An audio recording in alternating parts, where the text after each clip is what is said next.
오늘은 상안검 성형술을 왜 하지 말아야 하는지에 대한 얘기를 하겠습니다. 상안검 성형술은 예전에 노무현 대통령이 이제 쌍꺼풀 수술하셨다고 뭐 그렇게 그런 얘기를 많이 들었죠. 근데 사실 노무현 대통령은 쌍꺼풀 수술하신 게 아니고 상안검 성형을 하신 거죠. 이 상안검 성형을 왜 하냐면 특히 노무현 대통령처럼 쌍꺼풀이 없으신 분들은 나중에 사진을 보니까 쌍꺼풀이 없으신 건 아니고 속쌍꺼풀이 작게 있어요. 그분들처럼 쌍꺼풀이 없으신 분들은 좀 더 빨리 피부가 눈을 덮습니다. 사실 이렇게 피부가 눈을 덮는 이유는 눈썹이 내려와서 그런 거고, 눈썹이 이렇게 내려온 이유는 이마하고 정수리에서부터 시작되는 헤어라인을 포함한 두피 그리고 이마 이 부분이 느슨해져서 눈썹이 아래쪽으로 내려오는 현상이 생기는 거죠. 당연히 눈썹 아래에 있는 피부가 내려오게 되고 눈은 움직이지 않으니까 눈의 위치는 그대로 있으니까 눈 앞을 덮게 되는 거죠. 노무현 대통령 예전에 주름이 많으셨잖아요. 주름이 많으셨으니까 아마도 이건 추정입니다만 주름 치료로 아마 보톡스를 맞으셨을지 모르겠어요. 뭐 이게 사실이든 아니든 그럴 경우에 주름이 펴지면서 눈은 더욱더 내려오게 되는 거예요. 눈은 더욱더 이렇게 덮이게 되는 거죠. 그래서 하셨던 수술이 바로 여기 있는 피부를 잘라내는, 그러니까 처진 눈을 올린 게 아니라, 눈꺼풀을 올린 게 아니라 처진 부분을 잘라내는 거죠. 이걸 우리가 상안검 성형 이렇게 얘기합니다. 그 교과서에서는 어떤 그림으로 나와 있냐면 교과서에 있는 그림입니다만 좀 서양 사람들 기준으로 해서 좀 약간 굉장히 큰 쌍꺼풀을 만들고, 그래서 여기 피부가 이렇게 서양 사람들 기준으로 해서 이렇게 피부를 많이 잘라내는 거죠. 그러니까 이것은 눈을 올리는 것이 아니라 처진 피부를 잘라내는 거죠. 사실 이렇게 상안검 성형이 필요한 사람들은 눈이 처진 게 아니라, 눈꺼풀이 처진 게 아니라 눈꺼풀의 피부, 눈꺼풀 중에서도 눈 뜨는 근육이라든지 이런 건 처지신 게 아니고 눈꺼풀의 앞쪽에 있는 피부가 처져서 그 부분을 잘라내는 것을 상안검 성형이라고 합니다. 근데 이렇게 많이 알려져 있고 심지어는 이렇게 유명하신 분들도 수술을 했고, 이런 상안검 성형을 왜 하지 말라는 걸까? 상안검 성형술은 좀 문제가 있는 수술이에요. 첫 번째 이유가 피부 결에 관한 문제입니다. 눈을 감고 보면은요, 눈꺼풀에는 이렇게 수평으로 된 피부 결들이 있습니다. 이 피부 결들은 눈이 아래 위로 이렇게 움직이니까 이 눈을 뜰 때마다 이게 서로 접히겠죠. 그렇게 눈을 이 방향으로 뜨니까 피부 주름은 그것의 수직한 방향으로 생기고 이 피부 결들이 있게 돼 있어요. 그런데 피부를 잘라내면, 이거보다 사실 더 많이 잘라내죠. 이렇게 잘라내면 이 부분에 가서는 피부 결에 맞지 않는 라인이 생기잖아요. 원래 예쁜 쌍꺼풀을 만드는 가장 중요한 조건이 그 피부결과 꼭 맞는 쌍꺼풀을 만들어야 예쁘거든요. 그런데 피부를 자르면서 라인을 만들게 되면 여러 피부결의 레이어를 거치게 되고, 그로 인해서 딱 한 피부결과 맞지가 않게 되는 거죠. 그래서 어떤 일이 생기냐면 이렇게 보시면은 이렇게 피부결 위쪽에 이런 주름들이 쌍꺼풀 라인하고 쌍꺼풀 라인 옆에 이 잔주름들이 많이 생기게 되죠. 이런 식의 주름들이 굉장히 많이 생길 가능성이 높아지죠. 물론 연세가 있으신 분들은 이런 주름들이 전혀 없는 게 아니지만 상안검 수술을 할 경우에 이런 주름들이 생길 가능성이 훨씬 더 많아지는 거죠. 새로 만든 쌍꺼풀 선이 피부 결과 맞지 않는 쌍꺼풀 선으로 이루어질 가능성이 높다는 것이 첫 번째 상안검 성형을 해서는 안 되는 이유입니다. 두 번째 이유가 하나 있습니다.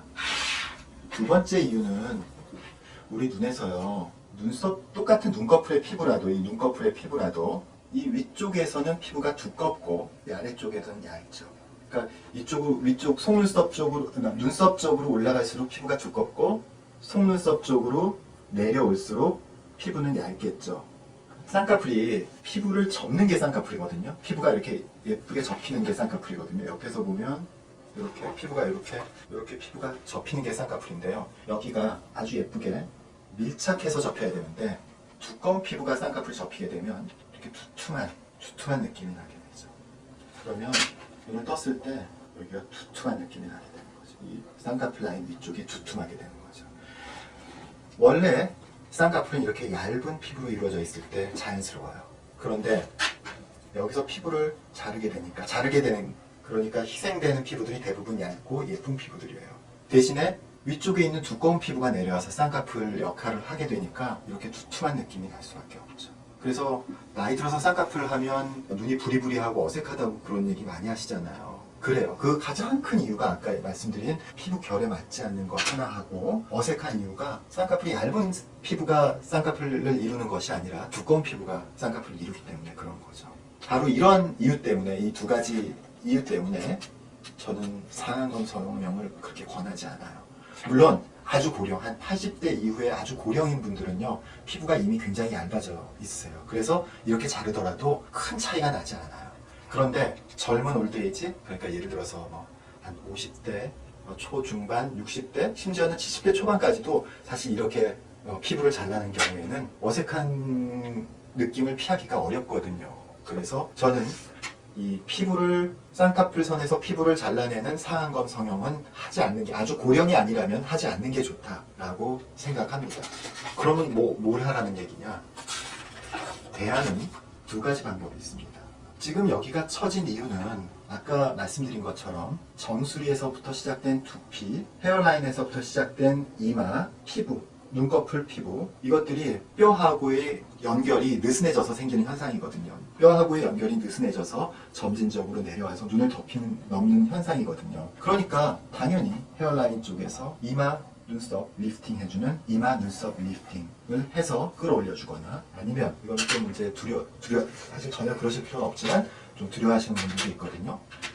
그래서 간단하게 눈썹 밑에서 여기 피부를 이렇게 끊어내는, 아까 제가 말씀드린 얇고 예쁜 피부는 세이브해놓고 두껍고 미운 피부를 잘라내는 거죠. 그래서 요 끝에 있었던, 비록 지금은 처졌지만 이전에는 가장 예쁜 쌍꺼풀의 구성 성분이었던 얇은 피부를 세이브하고, 여기서는 가장 간단하게 피부를 절제하지 않는 매몰법이나 아니면 부분절개법, 또 이전에 여기 수술을 하셨는데 좀 문제가 있어, 흉터가 너무 강하고 이런 경우에는 피부 절제를 하지 않는, 피부 절제라는 것은 피부를 제거하는 거죠. 피부 절제를 하지 않는 재수술 절개법 동시에 하게 되는 거죠. 그러니까 지금 쌍꺼풀을 손보되 피부를 잘라내지 않는 것이 필요하고요.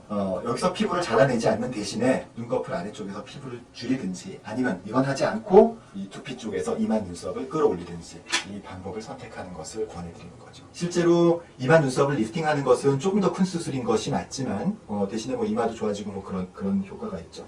그렇지만 이 눈썹 밑 리프팅과 피부 절제를 하지 않는 이 절개법이나 매몰법이나 부분 절개법을 동시에 할 경우에는 실제로 아까 말씀드렸던 그 상안검 성형술과 동일한 효과가 나면서 상안검 성형술에서 나오는 주변의 잔주름이라든지 또는 두툼한 느낌, 두꺼운 피부가 쌍꺼풀이 돼서 생기는 문제라든지 이런 상안검 성형술의 단점을 보완할 수 있기 때문에 저희 병원에서는 저는 한 5, 6년 전, 7년 전서부터 이런 방법을 훨씬 더 많이 하고 그렇게 권해드리고 있습니다. 상안검 성형술의 경우에는 아주 고령인 분들, 피부가 이미 많이 얇아져 있는 분들, 피부가 아주 많이 처져 있는 분들에 대해서만 제한적으로 시행하고 있습니다.